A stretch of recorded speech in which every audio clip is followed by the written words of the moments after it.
Welcome back to Cooking with Connie today. Today we're going to be making my husband a birthday cake. Today is his birthday. So what you want to do is I'm going to do a 2-layer 8-inch pans, and go ahead and preheat your oven to 350, and you want to go ahead and grease your pans with some butter flavored Crisco or just regular lard, or you can do it with just butter. So I'm going to go ahead and grease and flour this pan. It only takes a small amount.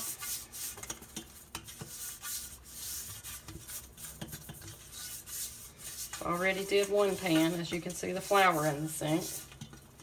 And just, very lightly get into all the little crevices there. And then I just use, you can use plain or you can use self-rising, doesn't matter. And then just go ahead, dust that all over your pan, turn your pan up on the side, and just let it go around the rim. And once you do that, then you're going to beat your pan, tap it out, and it'll get out the majority. Go ahead and clean up your sink, and then we'll get going with the mixing up the cake. Okay, we're going to go ahead and start with our making our cake. So what I'm going to do is put on this paddle attachment, and I'm going to put in 4 eggs. Get all that goodness out of there. And beat these slightly.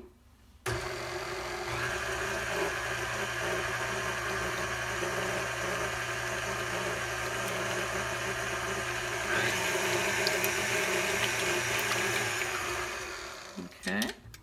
Then we're going to go ahead and add a half a cup of vegetable oil. Just trying to think. I have a cup of vegetable oil. Get all that out. And a cup of water.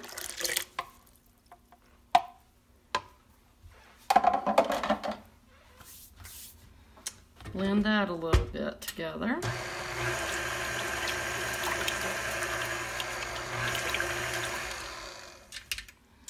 And then we're just going to use a regular white cake mix that you can get at your local store, whatever you choose. But I'm going to do white today, so I'm just going to go ahead and just put in half at a time.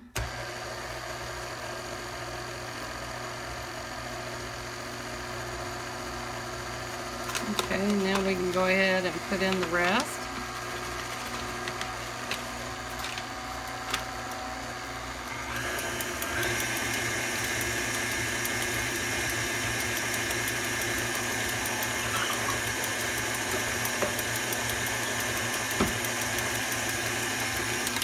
Stop it, bring it up, let's scrape down the sides,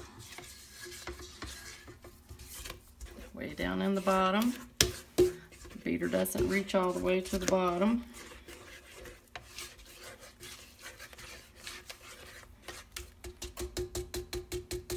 Now we're going to let this continue to mix on a medium-high speed for 2 minutes. We'll be right back. Okay, we're going to go ahead and turn this off and make sure it all got out of the sides there. Yeah, that's done. Alright, so we'll go ahead and lift that up, remove the beater. See all that on the sides, and get it all down there. Alright, let me scrape off this beater.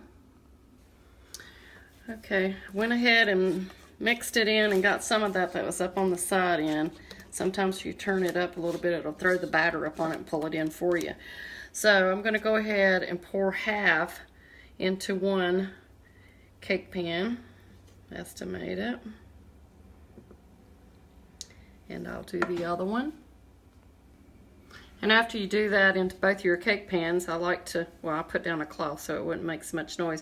Just kind of tap them on your countertop a little bit. See those air bubbles? Yeah, try to get out those air bubbles.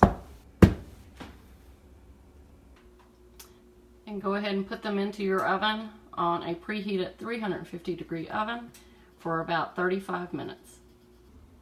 Okay, while our cake is baking, I'm going to go ahead and put in 1 stick of room temperature butter, a 1/2 cup of shortening.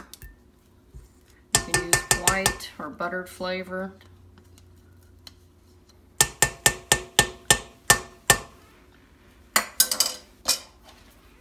Okay, let's go ahead and put on our attachment here and then let the shortening and the butter cream together.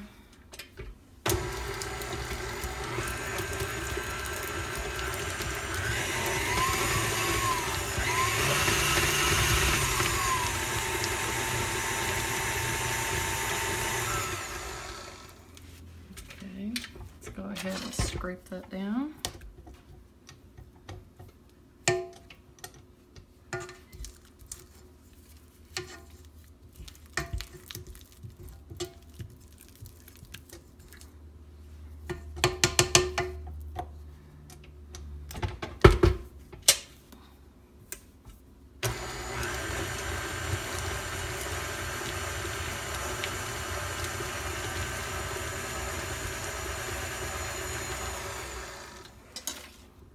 Okay, I'm going to add 4 cups of powdered sugar.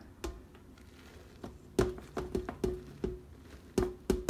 you're going to get dust from this as well. I'm just going to dump it all in. Let's put that attachment back in.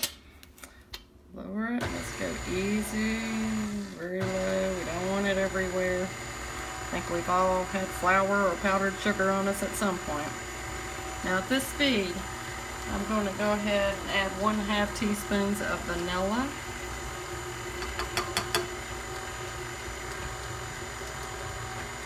And 1/2 teaspoons.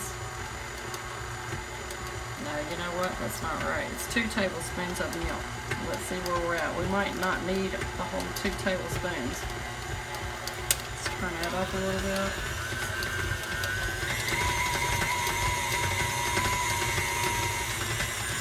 Yeah, I think we are too.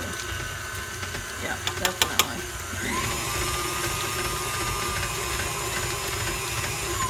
A real simple frosting. Call it buttercream.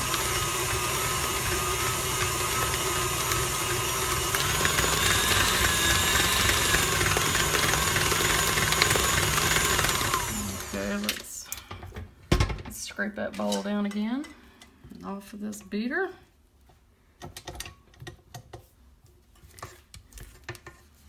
See how that flour dust, sugar, powdered, whatever dust gets up on the side of your bowl. Turn it up a little high. Sometimes it'll incorporate it back into it for you. But you gotta watch it. You don't want it flying all over your counter.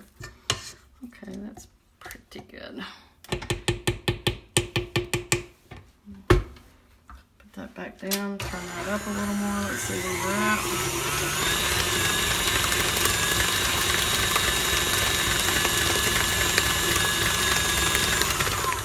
Alright, and our frosting is done. You want to always make sure you scrape all the way down to the bottom, because like I said before, in anything that your mixer is mixing, it does not get all the goodies out of the bottom. This here's a very nice and flavorful, fluffy buttercream frosting. You're going to enjoy it on any cake. Okay, our cakes have baked. Our layers, I should say. Get these pulled out of the oven.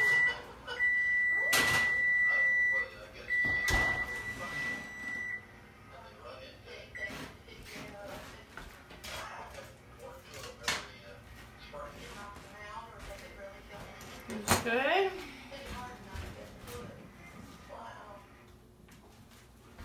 Go ahead and get these over to the cooling rack. And so we're going to go ahead and use this cake tester, and it does look like it's done. Yes. Okay, those baked at 350 for 40 minutes, so they're going to sit here until they cool completely, and then we will be back to ice it. So while our cake layers are continuing to cool, I'm going to go ahead and sprinkle probably a little bit more coconut in there. Yeah, no more than that really. What I'm going to do with this, since we don't really like, you know, candles or anything on our cake at our age, and today's my husband's 63rd birthday, so we're not going to flood it with candles either. So I'm just going to sprinkle the top of it with some blue colored coconut. So just going to see what this here does. I think it'll be a little different for him. I think he'd like that. And not only that, but make it pretty instead of just plain white. That's a pretty color. I thought this whisk would work pretty good to get in there to coat every one of those little strands of coconut. Seems to be doing pretty good. Okay, so it's all about making a head. While things are doing its thing, cooling, go on to the next thing. We've already done our frosting, and now we've done our coconut. And I've gotten out the one candle I'm going to put on it, and it's blue. Couldn't believe I had one blue candle left. So it was meant to be. Alrighty, so there we go. I think that's good enough. Alright, be right back. For the cake, I pulled out my old vintage Tupperware cake pie container, and it's going to be kind of hard to put the cake down in here and ice it this way.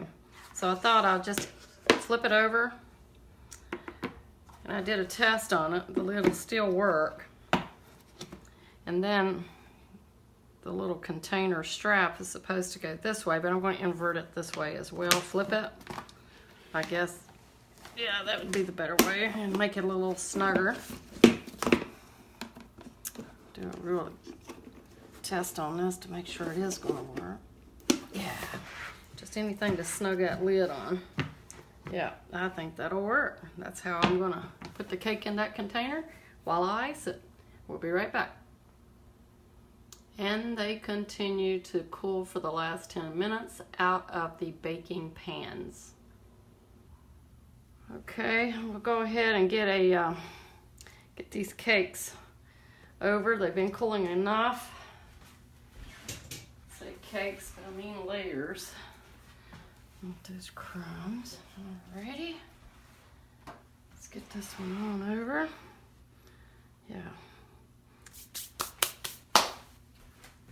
That wonderful icing we got.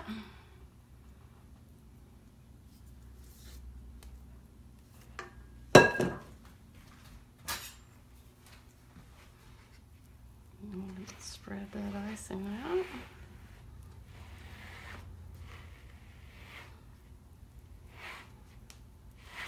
Got some uneven layers here, lopsided cake, but that's okay.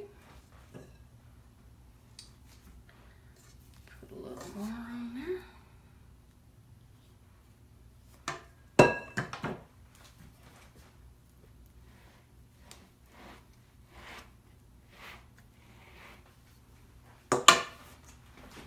The other one on. And what I'm going to do, where this is lopsided, this one is too. Makes me wonder if my oven needs to be leveled up, the stove. So that'll make it look more even around by doing that.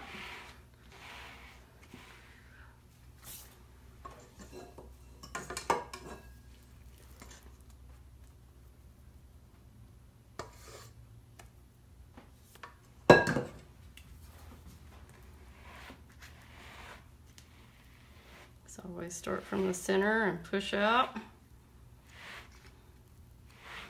Add more as you need. Okay. Don't have to worry about being perfect here because we're not cake decorators. So I'm gonna go ahead and get a crumb coat down on this and I'll be right back. Okay, everybody knows what a crumb coat is, I think. You just put it on light and see how you can still see the cake layers showing through there. That's just to seal in the crumbs so that you can go ahead and do the final frosting with the thicker coat. Okay, we're back. I'm just doing some cleanup now. I got the final icing coat on after I did the crumb coat. I'm just reaching in here trying to get out some of these crumbs and some icing that had fallen down along the edges here. Getting that all cleaned up, making it look pretty. Presentation is everything. So there we go with that. I think we're pretty much done with that. Looks pretty good. Not really going to do anything to the edges. I kind of like it like that, messy. Okay, anyhow. So with that blue coconut, like I say, just to make it kind of look boyish, if you will, yeah, I'm just going to sprinkle it on the top. You know, just do something different. I'm not one to do the writing so well. Just not really steady with a hand on that. To me, I think that really requires a professional, kind of pressing that into the icing a little bit. Yeah, and just continue on around there till you get the desired amount that you like. If it's not enough, you know, go ahead and make you up some more. But I think it kind of looks like, what do you call funfetti? What do you call that? That fetty stuff? Anyhow. Yeah, I think it looks cool. Alrighty. So I think that's enough. Alrighty, and I think I'll just hold off and put his candle in right before serving. And then I'll go back around here, of course, and clean up this coconut that has fallen. I'm sure they probably do, though. I was thinking this would be a great time to have a vacuum. Something with a vacuum to get it out of a little tedious area like that. But yeah, I bet they do have something like that. If you can think of it, I'm sure somebody already has, and it's on the market. All we got to do is look for it. But that would be a great idea, something with a vacuum to suck all that out of the cracks when you got a container like this, or inverted lid, or bottom, I guess I should say this is. But anyhow, that's how it turned out. I think my husband's going to be real pleased with this. It's a quick, easy recipe. Yeah, if you get a chance to try it, please do. And thank you, as always, for joining me today. You have a good night. Getting ready to serve it up to him. Happy birthday, Rick. I love you. It's been a wonderful 31 years. God bless your 63 years of your being on this earth. Happy birthday. I love you.